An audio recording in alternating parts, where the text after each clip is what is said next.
Welcome back to our channel Bezwadi and cooking corner. Hi అండి, నేను మీ సునీత. అందరు ఎలా ఉన్నారు, బాగున్నారా?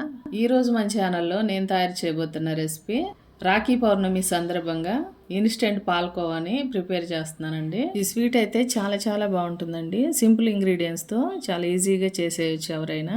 ఈ రక్షాబంధన్కి బయటకు వెళ్ళి స్వీట్ షాప్ లో కొనే పని లేకుండా మన ఇంట్లోనే ఈజీగా చేసుకోవచ్చు అండి. ఇప్పుడు ఈ స్వీట్ ని ఎలా ప్రిపేర్ చేయాలో చూపిస్తానండి. నేను చేసిన విధానం కనుక మీకు నచ్చినట్లయితే తప్పకుండా ట్రై చేయండి మీరు కూడా.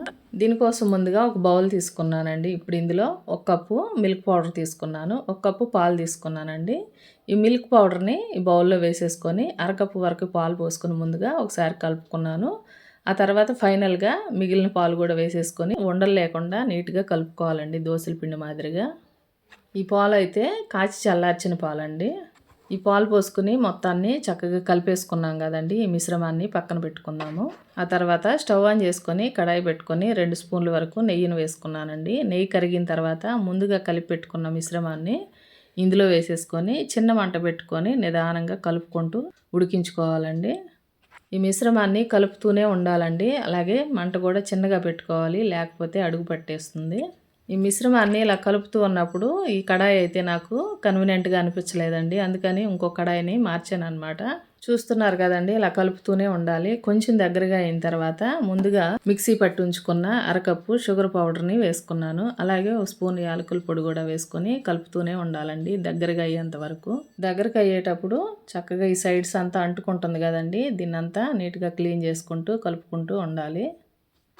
ఇలా దగ్గరగా ముద్దగా అయ్యేంత వరకు కలుపుకొని స్టవ్ ఆఫ్ చేసుకోవాలండి. ఇప్పుడు ఈ మిశ్రమాన్ని పావుగంట పాటు చల్లారబెట్టుకోవాలండి. పావుగంట తర్వాత చక్కగా చల్లారిపోయి కొంచెం గట్టిగా అవుతుందండి. ఇప్పుడు చేతికి నెయ్యి అప్లై చేసుకొని ఒకసారి స్మాష్ చేసుకొని చిన్న చిన్న బాల్స్ లాగా చుట్టుకొని వీడియోలో చూపించిన విధంగా కోవాలని ప్రిపేర్ చేసుకోవాలండి. చూశారు కదండి, ఈ బాల్స్ అన్నిటినీ ఇలా కోవాలుగా ప్రిపేర్ చేసుకున్న తర్వాత ఫైనల్గా సన్నగా తరిగి పెట్టుకున్న బాదం పలుకుల్ని ఇలా పెట్టుకోవాలి. పెట్టి కొంచెం ప్రెస్ చేయాలండి, చక్కగా అంటుకుపోతుంది. ఇవి చేసిన వెంటనే తింటే పళ్ళకు అంటుకుంటుందండి. అలా కాకుండా 2-3 గంటల తర్వాత తింటే కొంచెం బిగుసుకొని బాగుంటుంది అనమాట కోవా. ఇంకింతేనండి, చాలా సింపుల్ ప్రాసెస్లో చేశాను కదా, సింపుల్ ఇంగ్రీడియంట్స్తో. నచ్చినట్లయితే తప్పకుండా ట్రై చేయండి. చూశారు కదండి ఈ సింపుల్ రెసిపీని. తప్పకుండా మీరు కూడా మీ ఇంట్లో ట్రై చేసి హ్యాపీగా మీరందరూ ఈ రక్షాబంధాన్ని జరుపుకోవాలని కోరుకుంటున్నాను. అందరికీ రాఖీ పౌర్ణమి శుభాకాంక్షలు అండి. ఓకే అండి, ఈరోజుకి ఇంతే రెసిపీ. మరో మంచి రెసిపీతో మళ్ళీ మీ ముందుకు వస్తాను. మా వీడియోస్ మీకు నచ్చినట్లయితే ప్లీజ్ ఒక లైక్ చేసి సపోర్ట్ చేయండి. థ్యాంక్ యూ అండి.